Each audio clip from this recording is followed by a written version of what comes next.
Hermanos, buenas tardes. Antes de pasar al Evangelio, quisiera detenerme un poco en la primera lectura, donde aparecen pues dos profetas, Jeremías y Hananías. Jeremías es un profeta de Dios Altísimo y Hananías es un falso profeta. ¿Cómo entender la diferencia? Lo que el profeta enviado por Dios va a profetizar siempre se cumple, siempre va a tener su cabal cumplimiento porque es palabra de Dios. En cambio, lo que profetiza el falso profeta pues no se cumple. Esa es la diferencia. No sé si les ha pasado o han reflexionado esta parte cuando hay personas que nos dicen las cosas y como que nos molestamos. Cuando nos dicen la verdad, mira, debes de hacerle más caso a tus papás, debes dejar esto, debes dejar lo otro, y como que nos molestamos. Porque aunque nos están diciendo la verdad, como que no nos gusta. Y la otra parte, cuando nos dicen lo que queremos escuchar, como dicen popularmente, cuando nos endulzan el oído. Y aunque esté mal, aunque no sea correcto, aunque falte a la verdad, pero a nosotros nos gusta porque nos endulzan el oído, aunque no nos estén ayudando en nada. Así podemos comparar a estos profetas, porque el profeta Jeremías le dice la verdad al pueblo de Israel, lo invita a convertirse a Dios, lo invita a dejar su mala conducta, y al pueblo de Israel no le gusta que Jeremías le diga la verdad. En cambio, Hananías les da por su lado, ¿no? Les da por su lado, les endulza el oído, y a él sí lo quieren. A él sí lo quieren porque les dicen lo que quieren escuchar, aunque no ayude en nada. Sí me doy a entender las dos actitudes que son el falso profeta y el profeta de Dios, Hananías y Jeremías. Hermanos, que esta lectura primera nos ayude a nosotros también a saber escuchar aquello que es para bien para mí, aunque me duela, y también a saber hablar, a saber decir un buen consejo, siempre teniendo en cuenta la verdad, no endulzando los oídos. Si los queremos ayudar, háblale con la verdad. Si quieres ayudar a tu amigo, a tu amiga, háblale con la verdad. Eso va a ser más provechoso. Quizás al principio duela, ¿verdad? Pero poco a poco será el mejor camino a seguir. El Evangelio en una sola idea podemos decir que se habla de la multiplicación de los panes, pero hay cosas, hay detalles, hay situaciones que nos pueden hacer pensar otras más. El Evangelio empieza así: al enterarse Jesús de la muerte de Juan el Bautista, subió a una barca y se dirigió a un lugar apartado. ¿Cómo murió Juan el Bautista? Murió decapitado, ¿verdad?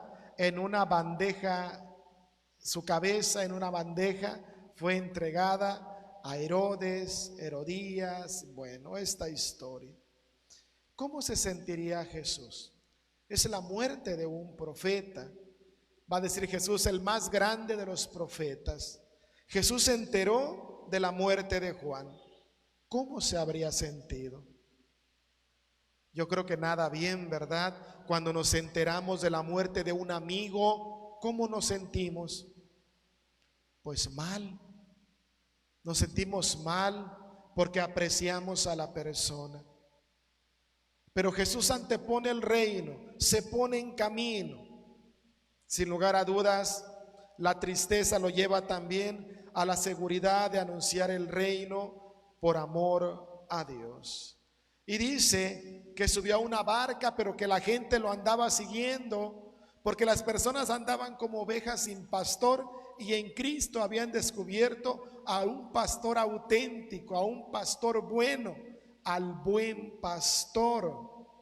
Por eso, cuando Jesús se desembarcó, dice que vio a la muchedumbre que ya lo estaba esperando y se compadeció de ellos y curó a los enfermos.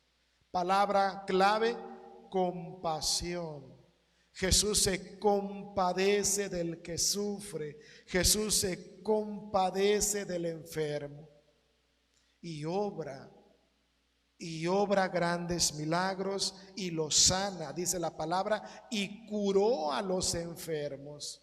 ¿Cuáles son mis enfermedades? ¿Cuáles son nuestras enfermedades que no nos permiten caminar? Que aunque confiamos en Jesús, como que nos retiene. Hermanos, acerquémonos a Jesús, acerquémonos a su compasión y a su misericordia. Estaban en despoblado, ya empezaba a oscurecer, no habían comido.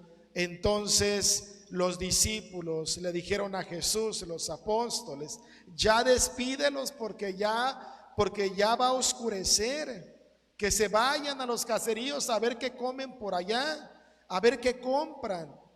Pero Jesús les replica: no hace falta que se vayan, denles ustedes de comer. ¿Qué tarea más difícil? Darles de comer a más de 5,000 personas. Entonces los apóstoles dicen: no tenemos aquí más que 5 panes y 2 pescados. ¿De dónde aparecieron esos 5 panes y 2 pescados? Pues de la misma gente. Quizás alguno de ellos que iba prevenido para el camino y se embolsó 5 panes y 2 pescados. Y tal vez solamente pensó en él. Y cuando Jesús les dijo: denles de comer, quizás este muchacho tomó una decisión: o me lo guardo para mí o lo comparto con los demás. Ese es el gran milagro, de que esta persona es capaz de abrirse entre la multitud. Aquí están estos 5 panes y 2 pescados. La tradición lo identifica como un joven, ¿verdad? Un joven que presenta 5 panes y 2 pescados. Quizás los apóstoles preguntaron y quizás este joven, esta persona, no se lo quiso guardar para sí. Quizás también se compadeció de los demás y compartió su pan. Y en ese momento es cuando Jesús hace la gran maravilla de la multiplicación de los panes. Con 5 panes y 2 pescados, Jesús, siendo Dios, es capaz de darles de comer a más de 5,000 hombres. Esto simboliza la providencia de Dios.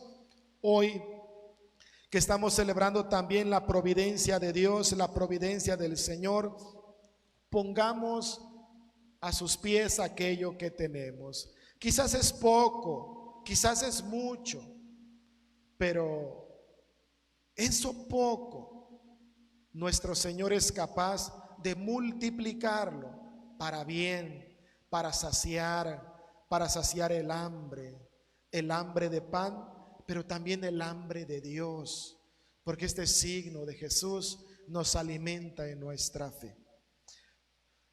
Pues pidámosle a Jesús de ese pan, pidámosle a Jesús de ese pan que sacia nuestra hambre, y añoremos el pan espiritual que sacia nuestra alma.